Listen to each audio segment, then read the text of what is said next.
Bharat cricket ತಂಡದ ಖ್ಯಾತ ಕ್ರಿಕೆಟಿಗ ರೋಹಿತ್ ಶರ್ಮಾ ನಿವೃತ್ತಿ ವಿಚಾರದಲ್ಲಿ ಸಾಕಷ್ಟು ಚರ್ಚೆಗಳು ನಡೆಯುತ್ತಿದೆ. ಈ ನಡುವಲ್ಲೇ ರೋಹಿತ್ ಶರ್ಮಾ ಕ್ರಿಕೆಟ್ಗೆ ಗುಡ್ ಬೈ ಹೇಳುವ ದಿನಾಂಕ ಫಿಕ್ಸ್ ಆಗಿದೆ. ನಿವೃತ್ತಿಯ ನಡುವಲ್ಲೇ ತನ್ನ ಅಭಿಮಾನಿಗಳಿಗೆ ಗುಡ್ ನ್ಯೂಸ್ ಕೊಟ್ಟಿದ್ದಾರೆ. ಮುಂದಿನ ಸೌತ್ ಆಫ್ರಿಕಾ, ನಮೀಬಿಯಾ, ಜಿಂಬಾಬ್ವೆಯಲ್ಲಿ ನಡೆಯಲಿರುವ ಏಕದಿನ ವಿಶ್ವಕಪ್ ಪಂದ್ಯಾವಳಿಯ ನಂತರ ನಿವೃತ್ತಿ ಘೋಷಿಸುವುದು ಖಚಿತವಾಗಿದೆ. ಈ ಹಿಂದೆ ಆಸ್ಟ್ರೇಲಿಯಾ ಏಕದಿನ ಸರಣಿಯ ಬೆನ್ನಲ್ಲೇ ರೋಹಿತ್ ಶರ್ಮಾ ಹಾಗೂ ವಿರಾಟ್ ಕೊಹ್ಲಿ ನಿವೃತ್ತಿ ಘೋಷಣೆ ಮಾಡ್ತಾರೆ ಅನ್ನೋ ಸುದ್ದಿಗಳು ಹರಿದಾಡಿದ್ದವು. ಆದರೆ ಸರಣಿ ಮುಗಿದರೂ ಕೂಡ ನಿವೃತ್ತಿ ಘೋಷಿಸಿರಲಿಲ್ಲ.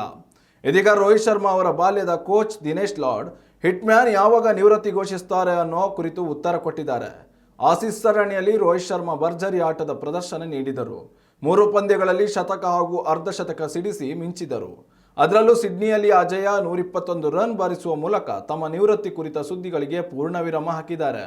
ಜೊತೆಗೆ ಮುಂದಿನ 2 ವರ್ಷಗಳ ಕಾಲ ರೋಹಿತ್ ಶರ್ಮಾ ಏಕದಿನ ಕ್ರಿಕೆಟ್ನಲ್ಲಿ ಮುಂದುವರಿಯುವುದು ಖಚಿತ. 2027ರ ವಿಶ್ವಕಪ್ ನಂತರ ರೋಹಿತ್ ಶರ್ಮಾ ಅವರು ನಿವೃತ್ತಿ ಘೋಷಿಸಲಿದ್ದಾರೆ.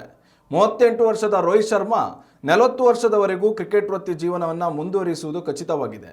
ಸದ್ಯ ಹಿಟ್ಮ್ಯಾನ್ ಭರ್ಜರಿ ಶತಕ ಸಿಡಿಸುವ ಮೂಲಕ ತಾನು ಫಿಟ್ ಆಗಿದ್ದೇನೆ ಅನ್ನೋದನ್ನು ಸಾಬೀತುಪಡಿಸಿದ್ದಾರೆ. ನಾಯಕತ್ವದಿಂದ ಕೆಳಗಿಳಿದ ನಂತರ ರೋಹಿತ್ ಶರ್ಮಾ ಆಸ್ಟ್ರೇಲಿಯಾ ವಿರುದ್ಧದ ಸರಣಿಯ ಮೂಲಕ ಮೊದಲ ಬಾರಿಗೆ ಟೀಮ್ ಇಂಡಿಯಾದಲ್ಲಿ ಕಾಣಿಸಿಕೊಂಡಿದ್ದರು.